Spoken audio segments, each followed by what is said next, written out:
Bonjour à tous. Chapitre 19, le sceau de l'ange, d'Angèle l'Indien blanc, François Place. Chapitre 19, le sceau de l'ange, et n'oubliez pas de vous abonner. Angèle, salto, salto d'elle Angèle. À l'approche de la surface, je refis sans y penser les gestes acquis sur la jetée en bois du port de Buenos Aires. Lorsque mon maître me jetait en l'air, jambes serrées, ventre serré, cou raidi, je durcis ma colonne, les mains jointes le plus loin possible, la tête protégée par les bras tendus devant moi, soudés en forme d'éperon. Malgré cela, le choc fut inouï, comparable à un coup de hache asséné depuis le sommet du crâne jusqu'à la pointe des pieds. Sous la surface, mon esprit continua, je crois, le plongeon pour son propre compte. En tout cas, les souvenirs qui remontent mêlent à la fois la conscience corporelle d'une brutalité immédiate, écrasement des organes, douleur fulgurante, perte de connaissance, et la sensation merveilleuse d'une légèreté absolue, d'un envol au pays des songes. Or, c'est ce dernier qui l'emporte dans la mémoire, car je me revois nageant sous le grand ciel liquide, guidé par la danse des taches lumineuses, et faisant fuir du bout des doigts de timides essaims de poissons effarouchés. J'entends encore le grondement lointain du volcan, mais là, dans le monde sous-marin, il battait comme un cœur affolé. Et c'était le même flux de chaleur palpitante qui m'emportait toujours plus bas et qui glissait sous ma peau en pulsant au creux de mes artères. Je me vis descendre au beau milieu d'un troupeau de monstres marins, leurs formes sombres prolongées d'une longue dague d'ivoire me frôlaient en manière de jeu. J'avais les yeux grands ouverts. Je les touchais de mes doigts écartés, je sentais leur odeur fauve se mêler au goût salé de l'eau remplissant mes poumons. C'était sans doute la première fois qu'ils recevaient pareille visite. Les gens de l'eau, à force de bousculades plus ou moins feutrées, de poussées insistantes tantôt du dos, tantôt des nageoires, leur balai me conduisit jusqu'à l'entrée d'une caverne sous-marine, où reposait l'un d'entre eux. Ils s'arrêtèrent de nager, leur masse mouvante, paisible, bariolée d'éclats de lumière, m'invitait à rester, moi aussi, en suspens. Le dormeur ouvrit une paupière, il souffla par les narines et roula lentement sur lui-même en raclant la roche de son épée. Rien qu'à sa taille, je pouvais le reconnaître, c'était le roi noir. Sous l'eau, il me semblait plus grand encore. De son œil rond, profond et velouté, il me fixa pensivement. Il souffla de nouveau, hocha la tête à la façon des chevaux qui encensent étrangement. Je ne ressentais aucune crainte. Comme j'allongeais le bras vers son museau, il précéda mon intention d'un sursaut de tout le corps vers l'avant, ce qui plaça son vaste front juste à l'aplomb de ma paume. Et je sentis au toucher un frisson d'étonnement courir tout le long de sa peau. Pendant quelques secondes, je nageais au-dessus de lui, la main posée sur sa large tête, simplement traversée par l'évidence de sa majesté animale. Il avança encore un coup de nageoire, juste assez pour me dépasser, et je rencontrai les deux banderilles plantées dans son épaule. Alors, avec tout le tact possible, je sortais l'une après l'autre les pointes qui le torturaient depuis que nous l'avions chassé. Mon harpon, puis celui de Luck. Ensuite, d'un battement de pied, je me dégageai en tenant devant moi les armes brisées. La muraille des phoques se dispersa et le roi noir libéré s'ébroua d'aise en laissant échapper deux petits nuages rouges, deux nuages de sang. Il s'éloigna pour éprouver la fluidité retrouvée de ses mouvements, puis soudain, repris par le fil de ses pensées, il revint vers moi comme pour me remercier. Au passage, la pointe de sa défense me toucha par mégarde entre le menton et la bouche, et, dans le mouvement qu'il fit pour s'en éloigner, il m'infligea une griffure aussi large qu'une estafilade, incisant la peau juste au-dessous des lèvres. Mon sang alors se mêla au sien et me recouvrit le visage d'une sorte de nébuleuse écarlate. Fin du chapitre 19, Angèle l'ange blanc, et je vais poursuivre avec le chapitre 20, Luck l'albatros. Chapitre 20, Luck l'albatros. Pour connaître la suite, il faut s'en rapporter à ce que m'apprit Corvadoro 2 ou 3 jours plus tard. On vous a trouvé le lendemain, Angèle, vous étiez à 5 lieues d'ici, les pieds dans l'eau, la face rouge, grelottant, hagard, avec un harpon brisé dans chaque main pour vous aider à tenir debout. Votre menton saignait et vous aviez 2 bouches. Vous avez tenu des propos plutôt incohérents et certains plumes grises sont même persuadés que vous parliez avec deux voix. Ce sont les grands oiseaux blancs qui nous ont menés jusqu'à vous. Ils sont apparus tout de suite après votre chute depuis le sommet du piton. Et celui-là, dis-je en désignant l'albatros qui croisait aux alentours en criant avec insistance, lui ne vous quitte pas, il ne cesse de tracer des cercles au-dessus de votre couche. Il me casse les oreilles.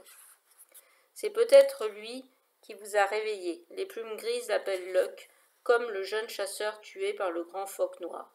Luck, je me redressai sur les coudes en réprimant une grimace. Je passai le bout de mon pouce sous mes lèvres et j'y rencontrai des morceaux de fil hérissés. Corvadoro eut un petit rire d'excuse. Je ne suis pas un chirurgien, Angèle, mais j'ai pris sur moi de vous recoudre.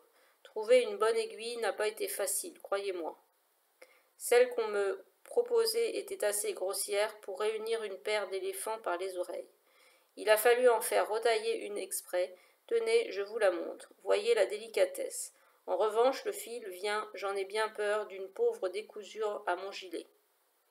C'est pourquoi il a deux couleurs. Ça manque un peu d'élégance et de discrétion, mais bon, nous ne sommes pas dans le salon de monsieur de Chauvry. Non, non, ne protestez pas, je vous assure que ça ne vous va pas si mal. C'est de la soie, de la pure soie de lion. Je vous dis ça, et vous ne savez même pas où ça se trouve. Enfin, l'important est qu'il fasse l'affaire et qu'il ne cause pas d'infection. On le retirera en temps voulu. Alak m'a fourni tout un assortiment de dents de requin, avec l'idée que je pourrais peut-être vous fabriquer ce sourire carnassier dont ils sont si fiers. J'ai pensé que vous n'auriez pas trop envie de vous en orner à la façon des Wonas. Ai-je eu tort? Il est franchement déçu que je n'en ai pas fait usage. J'avoue que cela m'a tenté un bref instant, mais je suis encore débutant en couture, plutôt maladroit en chirurgie dentaire, et je connais mal votre résistance à la plaisanterie. Vous m'en auriez peut-être un peu voulu du résultat. Enfin, peu importe, vous pouvez les garder, je les ai mises de côté pour vous. La plaie n'est pas trop vilaine, vous en serez quitte pour une belle cicatrice. Je me relevai maladroitement, un peu assommé par ce déluge de paroles, j'attrapai le harpon brisé, qui pouvait très bien servir de canne. J'ai dû aussi vous bander la jambe gauche, continua Corvadoro. Le choc de l'eau s'est ajouté au coup reçu pendant votre combat. Avec ce genou enflé comme il était, vous avez eu de la chance de ne pas vous déplacer la rotule. J'ai pris la liberté de vous inspecter des pieds à la tête. Vous n'avez rien de cassé, absolument rien, à part cette coupure disgracieuse qui ne sera bientôt plus qu'un mauvais souvenir. Vous avez un beau bleu sur les épaules, et c'est tout. Pour le reste, néant, les clavicules, les côtes intactes, pas même une phalange fêlée. C'est inexplicable.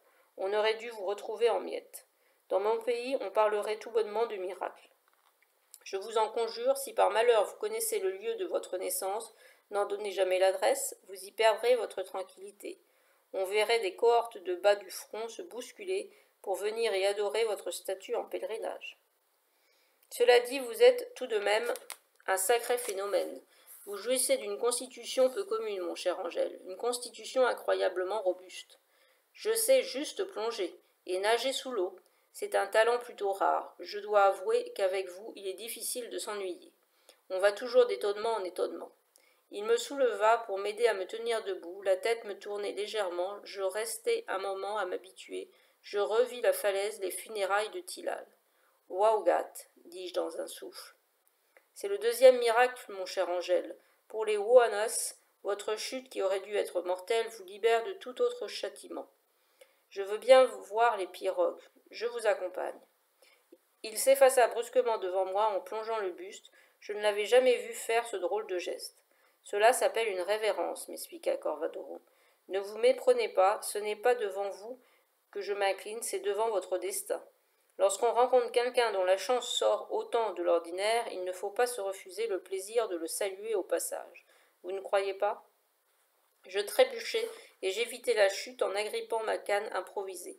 Corvadoro me soulagea de l'autre côté en me prenant par le bras, et il continua sur sa lancée avec un brin d'exaltation dans la voix. En Amérique, vous étiez un esclave, sur le Neptune, simple matelot, un va-nu-pied. Ici, il y a 2 mois, un étranger sur le point de mourir de froid, et il y a 6 jours, un meurtrier frappé de tabou. Il y a 3 jours, un condamné au sacrifice. Or, mon cher Angèle, il faut bien vous rendre à cette évidence que depuis votre retour du pays des gens de l'eau, tout a changé. Vous n'êtes plus rien de tout cela. On peut dire que vous vous êtes débarrassé de ces dépouilles, de ces fripes qui nous cachaient votre vérité profonde. Les Waonas vous appellent l'homme-oiseau. Mais savez-vous comment nous appelons chez moi, à Venise, les êtres de forme humaine descendant du ciel? Il s'attendait à une réponse de ma part, ou peut-être à un commentaire, mais comme rien ne me venait à l'esprit, il me dépassa en écartant ses petits bras avec conviction. Un ange. Comme quoi le nom qu'on vous a donné ne vous va pas si mal. Il se retourna l'œil rieur pour voir l'effet produit par cette révélation de carnaval. Je me contentai de hausser les épaules, il toussa un peu pour enrayer son rire, puis s'arrêta pour conclure, le doigt levé comme un professeur grincheux.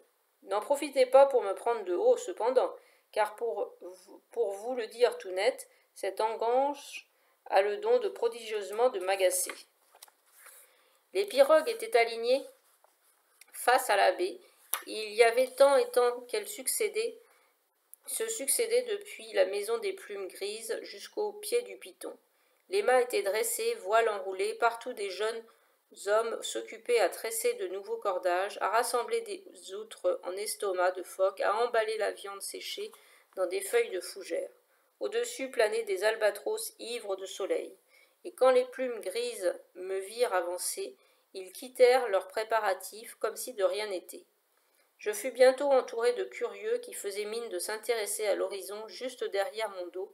Alak me salua en passant, à la manière des Waonas, la main placée à hauteur du menton. Puis, comme si l'idée venait de lui traverser l'esprit, il me proposa de l'accompagner à sa pirogue. Il marchait lentement avec une nonchalance affectée. Néanmoins, il avait du mal à dissimuler sa fierté de se montrer aux côtés de celui qui est revenu du pays des gens de l'eau. Les autres lui emboîtèrent le pas en me regardant à la dérobée. Corvadoro me fit discrètement des petits signes de connivence, l'air de dire « Alors, vous voyez, vous voyez ?» Un incident accentua ma gêne. C'est qu'on vit éclater une brusque querelle dans le ciel. Une partie des albatros se détacha pour tomber sur celui qui me survolait. La riposte fut aussi soudaine que brutale. Une bagarre suivit, et je ne mens pas en affirmant qu'il en pleuvait des plumes comme de la neige à gros flocons. Virant sur l'aile, Luck distribua une généreuse dérouillée à coups de bec, assortie de cris à percer les tympans, attaquant ses ennemis les uns après les autres et les poursuivant de sa colère, tandis qu'il se dispersait dans une fuite éperdue et sans gloire. Et pour achever sa victoire, il s'offrit un tour triomphal, les ailes toutes déployées, en amorçant une spirale de plus en plus large pour menacer du bec et de la voix tous ceux qui auraient la mauvaise idée de passer à sa portée, montrant ainsi que désormais il comptait bien régner en souverain sur cette partie du ciel. Je veux dire celle comprise dans le grand cercle qu'il traçait précisément au-dessus de ma tête. Corvadoro en resta sidéré, il accentua sa pression sur mon bras. Angèle, je répugne un peu à vous présenter les choses telles que je les vois, mais il faut absolument profiter de ce moment. Il ne se reproduira sans doute plus, et nous n'avons pas le choix. Les Waonas attribuent votre retour aux dispositions favorables des esprits à votre égard.